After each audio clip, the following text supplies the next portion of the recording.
Untuk pendengar Malaysia yang menarik tentang Pak Prabowo ni, dia pernah belajar di Victoria Institution, di VI. So dia budak VI. Beliau anak genius Malaysia dan mempunyai track record cemerlang dalam pentadbiran sebelum ini. Beliau juga masih ingat lagu sekolahnya. Orang Malaysia bangga tak tu? Kita harus cari semua modus yang menghindari permusuhan. 1,000 kawan terlalu sedikit, satu musuh terlalu banyak. Dan Malaysia itu saudara-saudara kita kok. Mereka sama budayanya dengan kita. Kata-kata Prabowo jelas menunjukkan bahawa Malaysia dan Indonesia tidak akan berperang secara fizikal sampai bila-bila pun, meskipun terdapat perselisihan berkenaan sepadan. Prabowo baru aja diberi gelar kehormatan oleh negeri Melaka, Malaysia, yaitu Datuk Seri Darjah Gemilang Sri Melaka atau DGSM. Dan saya pun adalah bagian dari itu, karena saya waktu kecil saya besarnya di Malaysia. Jadi bagi saya Malaysia itu kampung halaman yang kedua. Kalau saya pulang ke Malaysia itu rasanya pulang kampung.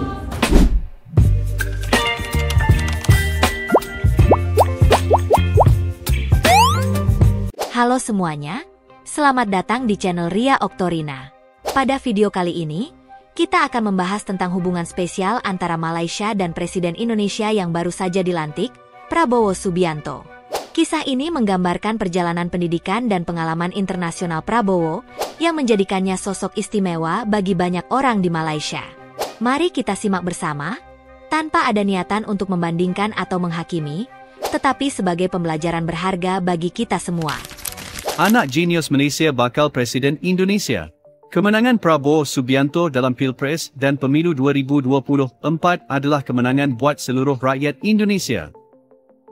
Pencapaian yang cemerlang sewaktu menerajui Menteri Pertahanan Indonesia dan berjiwa rakyat membuatkan beliau kekal jadi pilihan. Bayangkan saja dalam undi awal, Prabowo mendahului semua calon pesaingnya. Siapa Prabowo Subianto? Beliau pernah bersekolah di Victoria Institution, Kuala Lumpur dan Zurich International School. Seterusnya melanjutkan pengajian ke The American School and London dan Akademi Militer di Magelang. Tahukah anda sebesar apa kekayaan Prabowo? 204 triliun rupiah adalah rekod kekayaan yang beliau miliki. Kekayaan yang beliau miliki pernah dipinjamkan kepada Indonesia untuk menampung perbelanjaan. Keberhasilan ini akhirnya ditiru oleh Tun Dain di Malaysia. Jika Presiden Singapura bakal memimpin 5.92 juta rakyatnya dan Perdana Menteri Malaysia bakal memimpin 33 juta, Prabowo yang menjadi Presiden Indonesia ke-8 bakal memimpin 278 juta orang rakyatnya. Memilih Prabowo sebagai Presiden Indonesia adalah pilihan yang tepat. Beliau anak genius Malaysia dan mempunyai track record cemerlang dalam pentadbiran sebelum ini. Prabowo atau nama penuhnya Prabowo Subianto lahir pada 17 Oktober 1991. Pada tahun 1960, Prabowo dan keluarganya berpindah ke Malaysia dan tinggal di Petaling Jaya. Bapanya pula membuka sebuah kilang penyambung alat elektronik sebagai usaha untuk menyara keluarga. Prabowo pula bersekolah di Victoria Institution yang dikatakan sebagai salah satu sekolah yang berprestij ketika itu. Orang Malaysia bangga tak tu? Riwayat pendidikan Prabowo Subianto dari TK sampai kuliah. 1. TK Sekolah Sumbangsi di Jakarta, dari tahun 1956 sampai tahun 1957. 2. SD The Dean School di Singapura, dari tahun 1957 sampai tahun 1960. 3. SD Gleneali Junior School di Hong Kong, dari tahun 1960 sampai tahun 1962. 4. SMP Victoria Institute di Kuala Lumpur, Malaysia, dari tahun 1962 sampai tahun 1964. 5. SMP Zurich International School di Swiss, dari tahun 1964 sampai tahun 1966. 6. SMA The American School in London di Inggris, dari tahun 1966 sampai tahun 1968. 7. Akademi Militer Nasional atau AKABRI di Magelang, dari tahun 1970 sampai tahun 1974. Mesti korang tertanya-tanyakan siapa dia ni? Kalau korang nak tahu, beliau pernah belajar di Malaysia iaitu di Victoria Institution. Beliau juga masih ingat lagu sekolahnya. Korang mesti nak tahu lebih mengenai beliau kan? Untuk pendengar Malaysia yang menarik tentang Pak Prabowo ni, dia pernah belajar di Victoria Institution. DVI. So dia budak VI. Dan dia orang yang berpengalaman. Saya kenal beliau waktu menjadi Menteri Belia dan Sukan. Bapak Prabowo ni pengerusi kepada Persatuan Silat Sedunia. Pernah datang ke Malaysia pada Sukan SEA. Speaks really good English. Very familiar with government. Dia sebelum menjadi seorang tokoh politik adalah seorang general, seorang panglima komando Kopassus di Indonesia. Jadi pengalaman yang sangat-sangat luas. Dan saya difahamkan, Syaril, Prabowo ni dia bukan hanya leading di kalangan pengundi-pengundi yang berumur, tetapi juga di kalangan pengundi muda, walaupun dia usia 70 tahun. Betul. Sebab penggunaan TikTok dia yang hebat dan sangat hebat. Saya tengok dia menari, dia macam-macam lah dia buat. Dah dipanggil gemot. Cuba korang dengar apa kata Menteri Pertahanan Indonesia Prabowo 10 tahun yang lalu. Sekarang sedikit-sedikit adalah Ganyang Malaysia. Come on. Ini pemikiran apa? Masalah sipadan Ganyang Malaysia. Masalah sepak bola Ganyang Malaysia.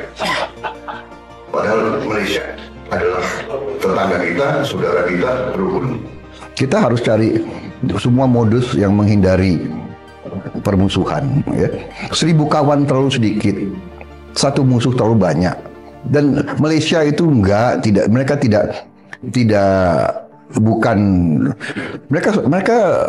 saudara-saudara kita kok. Mereka sama budayanya dengan kita. Kalau ada yang nakal di mereka, di Indonesia juga ada nakal, ya kan, benar nggak? Sudahlah, ya kan, kita sudahlah. Tapi nggak ada niat mereka mau caplok tanah kita. Saya yakin tidak ada itu. Kata-kata Prabowo jelas menunjukkan bahawa Malaysia dan Indonesia tidak akan berperang secara fizikal sampai bila-bila pun, meskipun terdapat perselisihan berkenaan sepadan.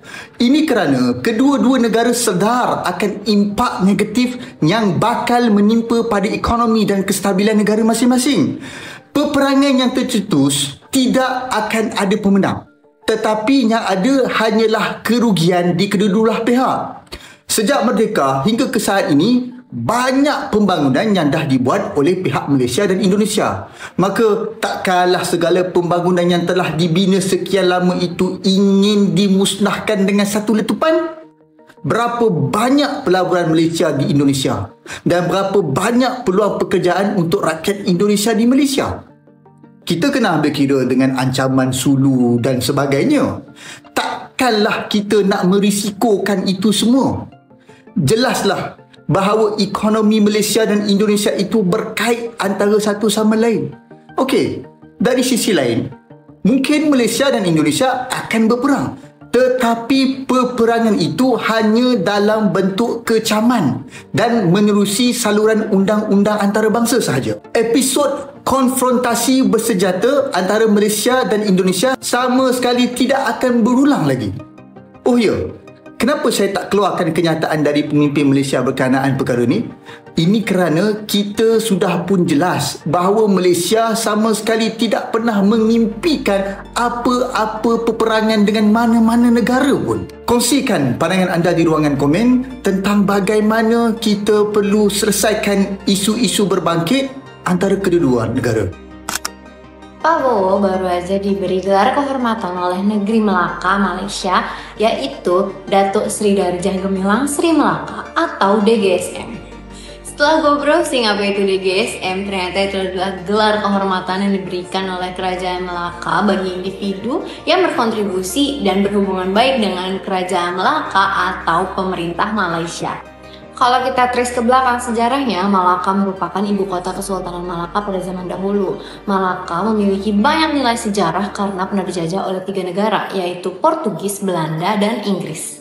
UNESCO pada 2008 menetapkan Malaka sebagai kota sejarah yang masuk dalam daftar warisan dunia.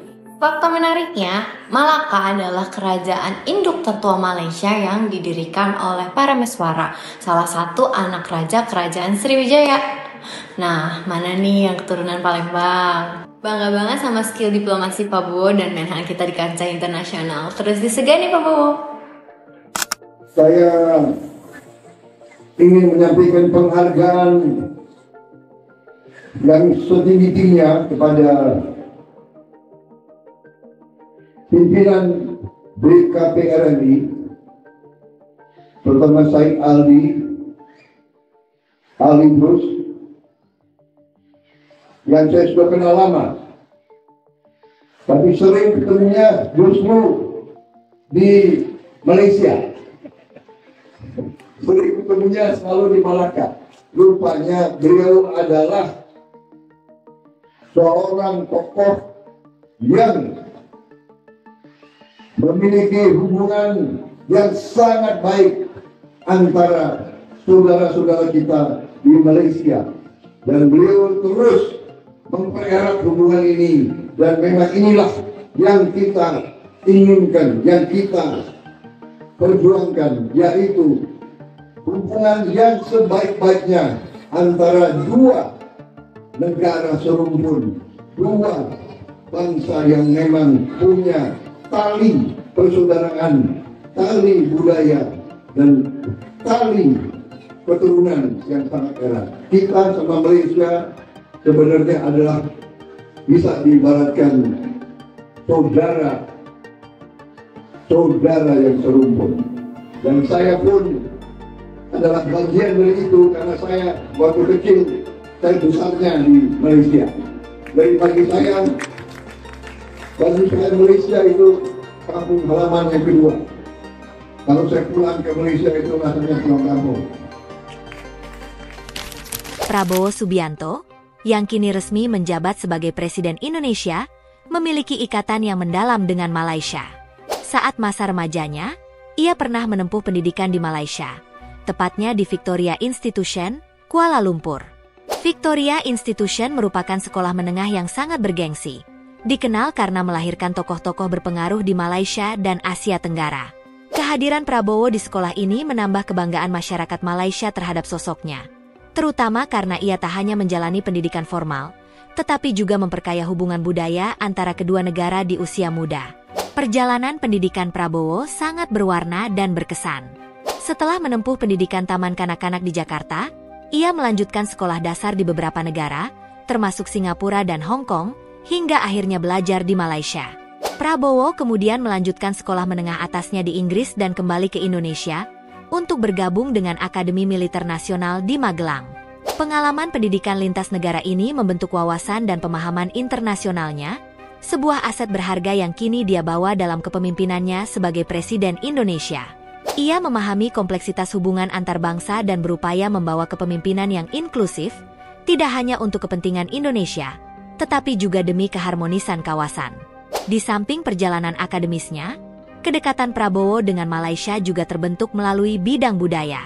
Sebagai ketua organisasi silat dunia, Prabowo sering berkunjung ke Malaysia, mempererat persaudaraan antar bangsa melalui olahraga tradisional yang dihormati di kedua negara. Saat menjadi Menteri Pertahanan Indonesia sebelum menjabat sebagai Presiden, Prabowo menunjukkan kepedulian besar terhadap rakyat, dengan visi yang mencakup kesejahteraan dan stabilitas regional. Sebagai seorang pemimpin ASEAN, Prabowo memiliki pandangan bahwa kesejahteraan di kawasan ini harus diprioritaskan, termasuk dalam menghadapi tantangan bersama seperti krisis pengungsi Rohingya. Pandangan yang inklusif ini menunjukkan kualitas seorang pemimpin yang tidak hanya berpikir untuk negaranya, tetapi juga peduli akan stabilitas kawasan ASEAN. Prabowo, meskipun telah mencapai usia 70 tahun, memiliki daya tarik yang kuat di kalangan generasi muda, terutama berkat keaktifannya di media sosial seperti TikTok. Lewat platform ini, Prabowo menampilkan sisi yang lebih dekat dengan masyarakat, mengikuti tren, dan berinteraksi hangat dengan warganet. Gaya komunikasi ini menarik simpati generasi muda yang menghargai keterbukaan dan aksesibilitas pemimpinnya, memperkuat kepercayaan bahwa Prabowo adalah pemimpin yang peka dan responsif. Sebagai sosok yang berpengalaman di bidang militer, Prabowo juga memiliki pandangan yang strategis mengenai isu-isu geopolitik, seperti sengketa di Laut Cina Selatan. Banyak pihak di Malaysia dan ASEAN menilai pengalaman militer Prabowo sebagai modal besar yang dapat membantu negara-negara ASEAN, khususnya dalam menjaga stabilitas dan kedaulatan wilayah laut. Di ASEAN, Prabowo dipandang sebagai tokoh berpengalaman yang dapat menjadi mentor bagi para pemimpin negara lainnya dalam menghadapi tantangan keamanan yang berkembang di kawasan. Pendekatan kolaboratif ini diharapkan dapat membawa kedamaian dan stabilitas bagi seluruh wilayah Asia Tenggara. Hubungan antara Prabowo Subianto dan Malaysia menjadi sebuah contoh tentang pentingnya ikatan yang dibangun melalui pendidikan, budaya, dan pengalaman bersama. Ini bukanlah hal yang harus dipandang sebagai perbandingan siapa yang benar atau salah, tetapi lebih sebagai inspirasi bagi kita untuk memperkuat hubungan antar bangsa, menanamkan rasa kebanggaan, dan membangun masa depan yang lebih baik. Semoga kita bisa mengambil pelajaran dari kisah ini untuk kemajuan bersama. Terima kasih telah menonton di channel Ria Oktorina. Jangan lupa untuk mendukung terus konten kami, dan sampai jumpa di video berikutnya. Baby, you give me ice and fire. You're giving me wind and rain. You're some kind of butterfly. Baby, you give me midnight. You whip up my appetite. Don't leave me here.